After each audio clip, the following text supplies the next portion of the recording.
ఉమ్మడి కృష్ణా జిల్లాలో రాజకీయంగా కీలకమైన సీట్లకు అభ్యర్థుల్ని ప్రకటించింది టీడీపీ. గుడివాడలో కొడాలి నానితో తలపడబోతున్నారు వెనిగండ్ల రాము. అలాగే గన్నవరం సీటుని ఊహించినట్లుగానే యార్లగడ్డ వెంకట్రావుకి ప్రకటించారు. మాజీ మంత్రి దేవినేని ఉమామహేశ్వరరావు ప్రాతినిధ్యం వహించిన మైలవరం సీటుని పెండింగ్లో పెట్టారు. పెనమలూరులో మాజీ ఎమ్మెల్యే బోడే ప్రసాద్ ఉన్నా ఆ సీటు కూడా ప్రకటించలేదు. వసంత కృష్ణప్రసాద్ టీడీపీలో చేరుతుండటంతో మైలవరం పెనమలూరు సీట్లను పెండింగ్లో పెట్టినట్లు భావిస్తున్నారు. పార్టీ సీనియర్ మాజీ డిప్యూటీ స్పీకర్ మండలి బుద్ధప్రసాద్ రేసులో ఉన్న అవనిగడ్డను కూడా టీడీపీ ఇంకా ప్రకటించలేదు. బీజేపీ ఆశిస్తున్న కైకలూరు సీటును కూడా తర్వాత ప్రకటించొచ్చని పెండింగ్లో పెట్టారు.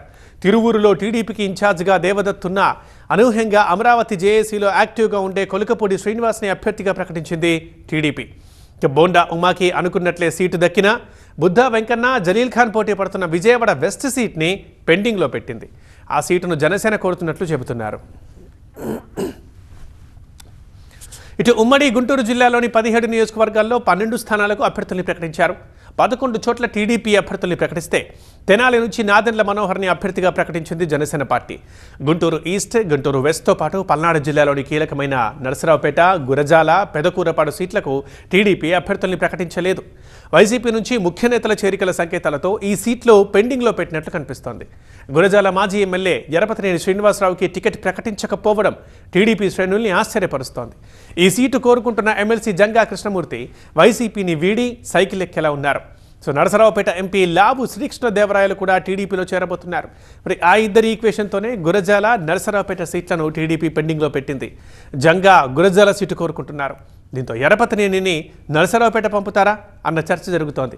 అయితే ఎరపతినేని అందుకు సుముఖంగా లేరంటున్నారు. గుంటూరు ఈస్ట్ సీట్ని వైసీపీ మైనారిటీలకు ఇవ్వడంతో ఆ స్థానంలో బలమైన అభ్యర్థి కోసం టీడీపీ సర్చ్ చేస్తోంది. ప్రస్తుతం ఇన్ఛార్జిగా మైనారిటీ నాయకుడే ఉన్న నజీర్ అహ్మద్ కంటే బలమైన అభ్యర్థి కోసం కసరత్తు జరుగుతోంది. పొత్తులో గుంటూరు వెస్ట్ సీట్ని బీజేపీ అడుగుతున్నట్లు చెబుతున్నారు. ఇక పెదకూరపాడులో కొమ్మాలపాటి శ్రీధర్ బదులు పెదకూరపాడు భాష్యం ప్రవీణ్కి టికెట్ ఇవ్వాలన్న ఆలోచన ఉన్నా ఆ సీటుని ప్రకటించకుండా పెండింగ్లో పెట్టింది టీడీపీ అధిష్టానం. ఇటుకే చీఫ్ రిపోర్టర్ ఎంపీరావు మరింత సమాచారం అందిస్తారు. ఎంపీరావు, పూర్తిగా 2 ఉమ్మడి జిల్లాలకు సంబంధించి లిస్టుకి సంబంధించి ఎలాంటి అభిప్రాయాలు వినొస్తున్నాయి? ఆ నిరసనలు ఎలా ఉన్నాయి? అంటే ఉమ్మడి కృష్ణా జిల్లాలో మొత్తం 16 అసెంబ్లీ స్థానాలు ఉంటే 11 స్థానాలకు అభ్యర్థులు ఖరారు చేశారు. 11 పోగా మిగిలినటువంటి 5 స్థానాలకు సంబంధించి కొంచెం డైలమా ఉన్నటువంటి పరిస్థితి. ఇందులో కీలకమైనటువంటి మైలవరం, పెనమలూరు నియోజకవర్గాలు కూడా ఉన్నాయి. మైలవరంలో సిట్టింగ్ ఎమ్మెల్యేగా ఉన్నటువంటి వసంత కృష్ణప్రసాద్ రేపో మాపో టీడీపీలో చేరుతారని చెప్పేసి తెలుస్తుంది. దానికోసం అని చెప్పి వసంత కృష్ణప్రసాద్ కోసం అని చెప్పి మైలవరం, పెనమలూరు టికెట్లు పెండింగ్లో పెట్టినట్టుగా తెలుస్తుంది. పెనమలూరులో సిట్టింగ్ ఇన్ఛార్జిగా ఉన్నటువంటి బోడే ప్రసాద్, అలాగే మైలవరం ఇన్ఛార్జిగా ఉన్నటువంటి దేవినేని ఉమాతో పాటుగా వసంత కృష్ణప్రసాద్ మీద కూడా ఈ 2 నియోజకవర్గాల్లో టీడీపీ అధిష్టానం సర్వే చేస్తుంది. వసంత కృష్ణప్రసాద్ అలాగే దేవినేని ఉమాలో 2 స్థానాలు కూడా ఎవరెవరికి ఏ స్థానాలకు కేటాయించాలనే దానికి సంబంధించి ఇంకా సర్వేలు చేస్తుంది. కాబట్టి మైలవరము, పెనమలూరు స్థానాలను పెండింగ్లో పెట్టినట్టుగా తెలుస్తుంది. ఇంకొక స్థానము అవనిగడ్డ స్థానాన్ని టీడీపీ సీనియర్ నేత మండల బుద్ధప్రసాద్ ఇన్ఛార్జిగా ఉన్నప్పటికీ కూడా అవనిగడ్డను జనసేనకు కేటాయించాలని చెప్పేసి అధిష్టానం నిర్ణయం తీసుకున్నట్లుగా తెలుస్తుంది. దీంట్లో భాగంగానే బుద్ధప్రసాద్ పేరు ఈరోజు ప్రకటించలేదని కూడా తెలుస్తుంది.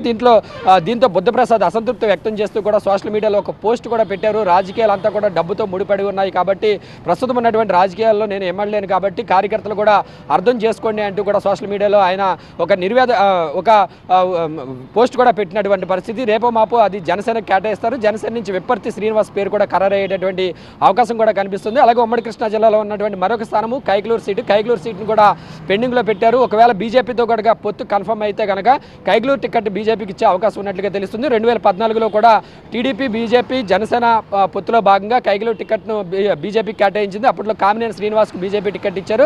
ఒకవేళ బీజేపీతో పొత్తు కన్ఫర్మ్ అయితే తిరిగి మళ్ళీ కామినేని శ్రీనివాస్కి ఆ టికెట్ ఇవ్వాలనే యోచనతోనే దాన్ని పెండింగ్లో పెట్టినట్లుగా కూడా తెలుస్తుంది. మరోవైపు తిరువూరు స్థానంలో కూడా ప్రజెంట్ ఉన్నటువంటి ఇన్ఛార్జ్ శావల దేవదత్తు బదులు కొలికపడి శ్రీనివాసరావుని ప్రకటించారు. దీంతో దేవదత్తు కూడా అసంతృప్తి వ్యక్తం చేస్తున్నారు. రేపు మీడియా ముందుకు వచ్చి తన నిర్ణయాన్ని ప్రకటిస్తారని చెప్పేసి కూడా శావల దేవదత్తు చెప్తున్నటువంటి పరిస్థితి. మరొక కీలకమైనటువంటి స్థానము విజయవాడ విజయవాడ వెస్ట్ నియోజకవర్గానికి సంబంధించి ఎలాంటి ప్రకటన చేయలేదు. విజయవాడ వెస్ట్ నియోజకవర్గంలో టీడీపీ నేతలు బుద్దా వెంకన్న, జలీల్ ఖాన్ కూడా తమకు టికెట్ ఇవ్వాలని చెప్పేసి రేసులో ఉన్నప్పటికీ కూడా జనసేనకు ఆ టికెట్ కేటాయిస్తున్నట్లుగా తెలుస్తుంది. జనసేన నుంచి పోతిన మహేష్ ఇన్ఛార్జిగా ఉన్నారు. అది పోతిన మహేష్కే కేటాయిస్తారా, వేరే ఎవరికైనా కేటాయిస్తారా అనేది చూడాలి. ఇది ఉమ్మడి కృష్ణా జిల్లాకు సంబంధించినటువంటి సెనారియో. గుంటూరు జిల్లాకు చూస్తే మొత్తంగా 17 స్థానాల్లో కూడా ఉమ్మడి గుంటూరు జిల్లాలో ఉన్న 17 స్థానాల్లో 12 స్థానాలకు అభ్యర్థుల ఎంపిక పూర్తయింది. మిగిలినటువంటి 5 స్థానాలకు సంబంధించి కొద్దిగా మార్పులు చేర్పులు అలాగే కొత్తగా చేరికల వల్ల ఈ ఆలస్యం అవుతున్నట్లుగా తెలుస్తుంది. గురజాల్లో టీడీపీ సీనియర్ నేత ఎరపతినేని శ్రీనివాసరావును నరసరాపేట నుంచి పోటీ చేయాలని చెప్పేసి అధిష్టానం కోరుతున్నప్పటికీ కూడా ఆయన వ్యతిరేకత వ్యక్తం చేస్తున్నారు. గురజాల నుంచి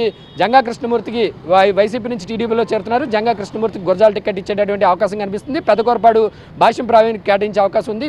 గుంటూరు ఈస్ట్ వెస్ట్లో ఒక సీట్ అయితే జనసేన కేటాయించే దాంట్లో భాగంగానే ఈ సీట్లు పెండింగ్ పెట్టినట్లుగా కూడా తెలుస్తుంది. రైట్ ఎంపీరావు.